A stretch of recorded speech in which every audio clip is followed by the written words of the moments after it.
এই ফাইল আবার খুলবে। দীর্ঘদিন ক্রিমিনাল কেস সলভ করতে করতে পুলিশ অফিসারদের ইনটিউশন পাওয়ার খুব শক্তিশালী হয়ে যায়। সব কেসেই যদি স্পষ্ট নাও হয় তবু হালকা হালকা সতর্কবাণী অবশ্যই শোনা যায়। পুলিশের স্মৃতির চুপ করে থাকা আর দোনামোনার উপর ভরসা ছিল, কারণ এই চুপ করে থাকাই এই কেসে হওয়া অপরাধকে তুলে ধরতে চলেছিল।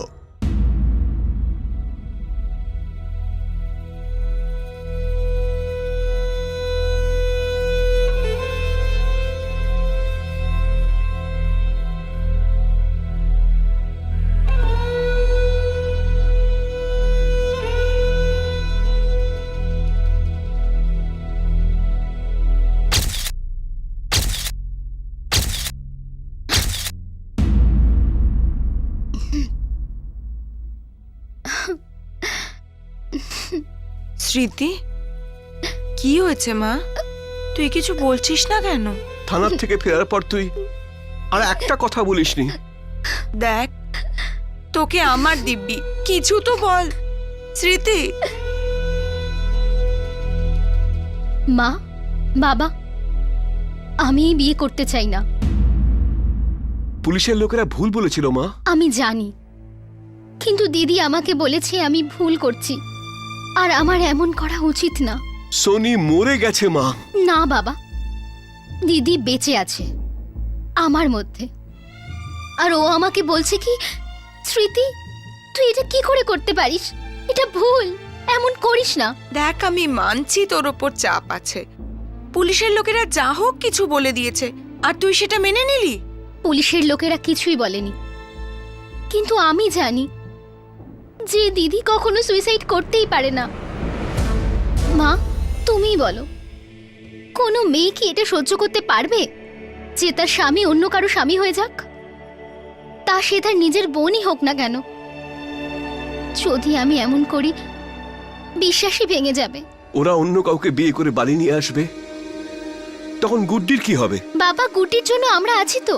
আর আমরা মরে যাওয়ার পর কি হবে? বাবা, আমি গুটির খেয়াল রাখবো, ওকে পড়াবো, লেখাবো, সব কিছু করাবো। তোর নিজের জীবন থাকবে, তোর নিজের স্বামী, তোর নিজের সন্তান, আর এত কিছুর মধ্যে গুড্ডির কি হবে? আমার আর গুড্ডির মাঝখানে কেউ আসবে না। আমি বিয়েই করব না, কাউকে না। কেমন হয়েছে বাবা? ভালো, কিন্তু এই বিয়ের শাড়ি ফেরত দিয়ে দে বাবা। কেন? এই বিয়ে হচ্ছে না। কেন হবে না? তোর শ্বশুরমশাই ফোন করেছিলেন। কি বললেন উনি? উনি বললেন স্মৃতির মত নেই, ও বাচ্চাটাকে সারা জীবন সামলাতে পারবে, কিন্তু তোকে বিয়ে করতে পারবে না। মিথ্যে কথা বাবা। হোলি হে!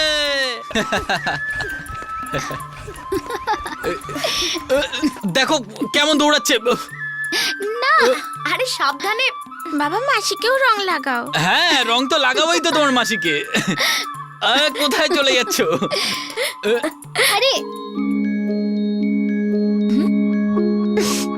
মা, আমার ভাইকে একটু রং লাগাবো? লাগাও।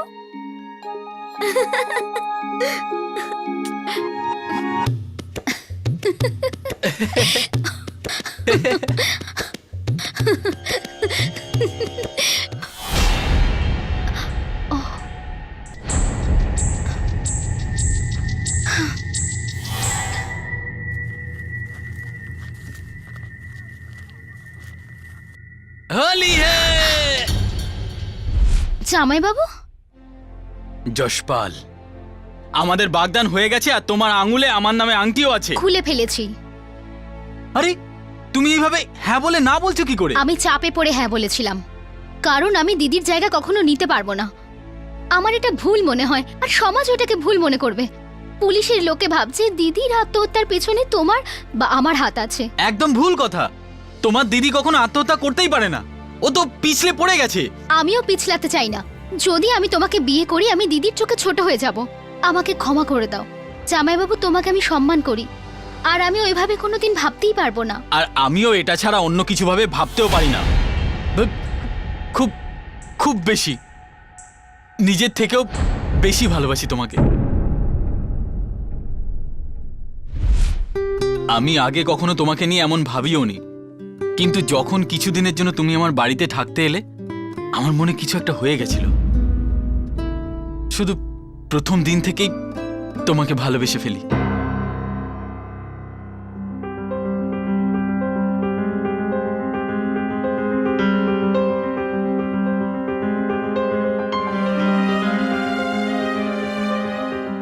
দিদি থাকতে তুমি আমার ব্যাপারে এমনটা ভাবলেও কি করে? জানি না, তখন তোমাকে ভালোবেসেছিলাম, এখন বলছি। চুপ করো, আমি প্রার্থনা করছি, এমন নোংরা কথা বলো না। যদি আমার বিয়ে তোমার সাথে না হয় আমি মরে যাব। আমি তোমাকে ছাড়া থাকতে পারবো না। যে 3 মাস তুমি আমাদের ওখানে ছিলে আমার জীবনটাই পাল্টে গেছিল। চুপ করো জামাইবাবু, চুপ করো।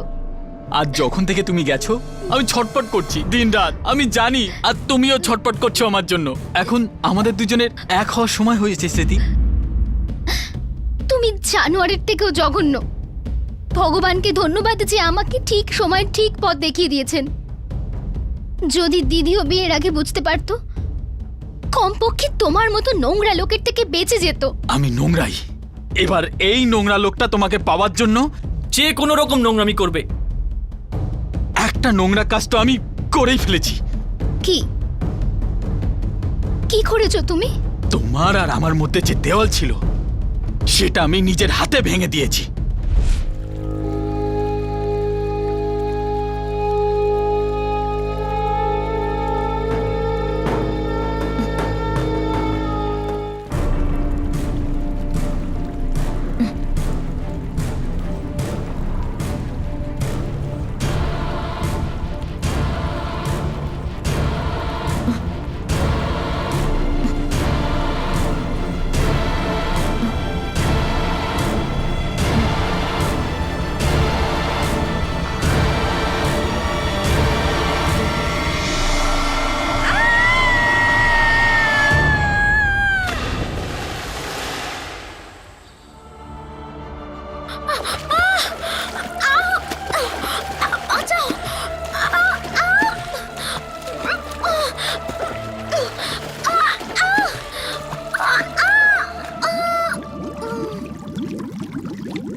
না স্মৃতি, আমার তোমার সোনি দিদির সাথে শত্রুতা ছিল না। আমি তো তোমাকে বেশি ভালোবাসতাম। কাল অন্য কাউকে বেশি ভালোবাসবে, ওর অন্য কাউকে। না না স্মৃতি, তুমি একদম ভুল ভাবছো। এমনটা মোটেই না। তুমি জানো না আমি তোমার জন্য কত বড় বলিদান দিয়েছি। আমি তোমার জন্য নিজের মাথায় হত্যার পাপ নিয়েছি। শুধু তোমার সোনি দিদির না, বরং আমার সন্তানেরও যে ওর পেটে ছিল। ভগবান তোমাকে কখনো ক্ষমা করবে না। তোমার ভালোবাসার সামনে ভগবান আমার কাছে তুচ্ছ। শুধু শুধু তুমি আমার হয়ে যাও। গুড্ডির দিব্যি স্মৃতি। গুড্ডিকে এর মধ্যে টানবে না। গুড্ডি তো আমাদের মাঝখানে আছে। গুড্ডিই তো আমাদের দুজনকে পরস্পরের সাথে জুড়ে রাখবে। না হলে কারোর বাপের দম নেই তোমাকে আমার থেকে দূরে রাখবে। আর এই আমি এই তোমার জন্য বিয়ের শাড়ি নিয়ে এসেছি। আর তোমাকে নিজের নাটা ফিরিয়ে নিতে হবে। আর যদি তুমি আমার থেকে দূরে যাও, তাহলে গুড্ডিও তোমার থেকে দূরে চলে যাবে স্মৃতি। ভালো করে ভেবে দেখো।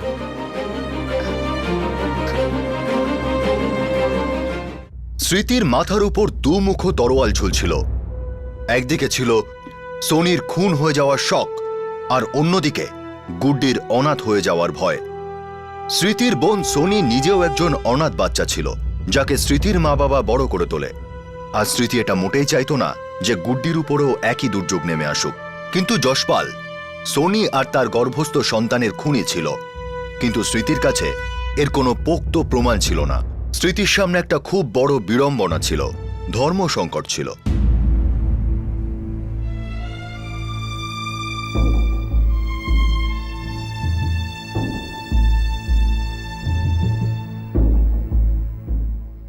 ভাই সুন্দর সিং, তোমার যা বলার আছে মন খুলে নির্দ্বিধায় বলো।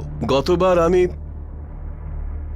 আমার মেয়ে স্মৃতি আর যশপালের বিয়ের অনুমতি চেয়েছিলাম আপনার কাছে। সেটা তো আমরা দিয়ে দিয়েছিলাম, কিন্তু এখন কি হয়েছে? এখন আমার মেয়ে এই সম্বন্ধ ভেঙে দিতে চায়। কারণটা কি? কারণটা ওই ভালো বলতে পারবে। আমি আপনার কাছে প্রার্থনা করছি যে ওকে নিজের কথা পঞ্চায়েতে বলার অনুমতি দেওয়া হোক। দেখো মা, আমাদের এখানে এমনটাই হয়ে এসেছে। যদি কোনো মা অসময়ে মারা যায় তাহলে মাসি মা হয়ে যায়, কিন্তু তুমি এই প্রথা কেন ভাঙতে চাইছো? আমার মাসি থেকে মা হতে কোনো অসুবিধা নেই। আমি মনের আনন্দে গুড্ডির মা হতে পারি, কিন্তু আমি আমার দিদির স্বামীকে নিজের স্বামী মানতে পারবো না। এটা কি করে হতে পারে? যদি তোমার বিয়ে অন্য কোথাও হয়ে যায় তাহলে এই মেয়েটাকে কে আপন করবে? আমার বিয়ে কোথাও হবে না, আমি শপথ করছি। আপনি বললে লিখেও দিচ্ছি। আমি সারা জীবন গুড্ডির দেখাশোনা করব, কুমারী থাকব। প্রথা শুধু বাচ্চার দেখাশুনো করার জন্য নয়, প্রথাটা দিদির স্বামীর দেখাশুনো করার জন্যও হয়। এই লোকটা তো আমার দিদির স্বামী হবার যোগ্যই না, আর না গুড্ডির বাবা হবার যোগ্য। ও নিজেই আমার সামনে স্বীকার করেছে যে ওই আমার দিদিকে খুন করেছে। আমার দিদির মৃত্যু কোথা থেকে পড়ে গিয়ে বা পিছলে গিয়ে হয়নি, না ও আত্মহত্যা করেছিল। আমার দিদিকে হত্যা করা হয়েছিল, আর হত্যাকারী হলো এ। এই কিরকম কথা বলছিস তুই? তোর মাথা ঠিক আছে তো? আগে ছিল না, কিন্তু এখন মাথাও ঠিক আছে আর সাহসও আছে। আপনি প্রথার কথা বলছিলেন না? তাহলে আসুন আজ একটা নতুন প্রথা শুরু করি, এই খুনিকে পুলিশের হাতে তুলে দিয়ে। বলুন, এই নতুন প্রথা কি শুরু হবে? আমাদের পুরুষ প্রধান সমাজে ফয়সালা স্মৃতির পক্ষে যাওয়ার সম্ভাবনা খুবই কম ছিল, আর পুলিশও এই ফাইল ক্লোজ করে দিয়েছিল। স্মৃতির কাছে কোনো প্রমাণ ছিল না, কিন্তু ওর সাহসের কোনো অভাব ছিল না। আর সবথেকে গুরুত্বপূর্ণ ব্যাপার ছিল যে স্মৃতি সত্যি বলছিল। এই কেসে পঞ্চায়েতের রায় নজিরবিহীনভাবে এক নতুন দৃষ্টান্ত স্থাপন করল। পঞ্চায়েত স্মৃতির পক্ষ নিল আর গ্রামে পুলিশ ডাকল।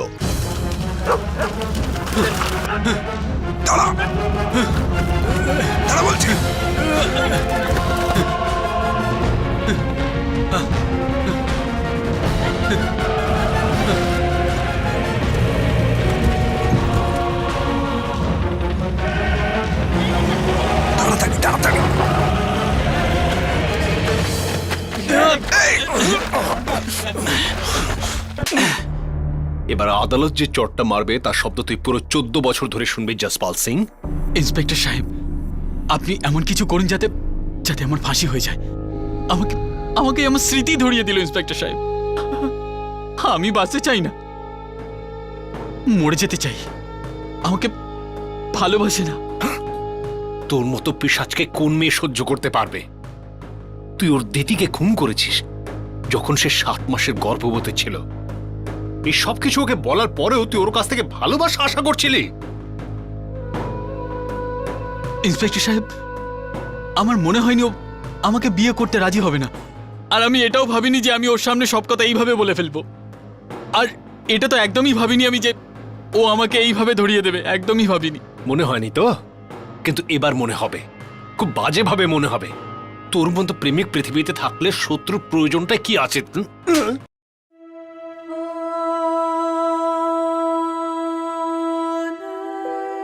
24 বছরের স্মৃতি এখন মাসি থেকে মা হয়ে গেছে। গুড্ডি ওকে অনেক কঠিন প্রশ্ন করে, আর স্মৃতি তার সহজ উত্তর খোঁজার চেষ্টা করতে থাকে।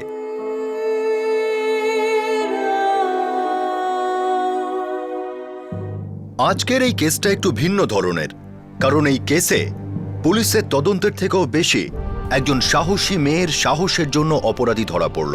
অপরাধীর সম্পূর্ণ বিশ্বাস ছিল যে শেষ হতে চলা প্রথা ওর বিকৃত চিন্তাকে সফল করতে সাহায্য করবে, কিন্তু সৌভাগ্যবশত এমন হলো না। সোনির প্রাণ কি বাঁচানো যেত? হয়তো না, কারণ যশপালের বিকৃত চিন্তা কখনো সামনে আসেনি। এই ক্রিমিনাল বুদ্ধি রাতারাতি জন্ম নেয় না, অনেক বছর ধরে বেড়ে ওঠে, সাধারণত ছেলেবেলা বা অবিবাহিত কাল থেকে।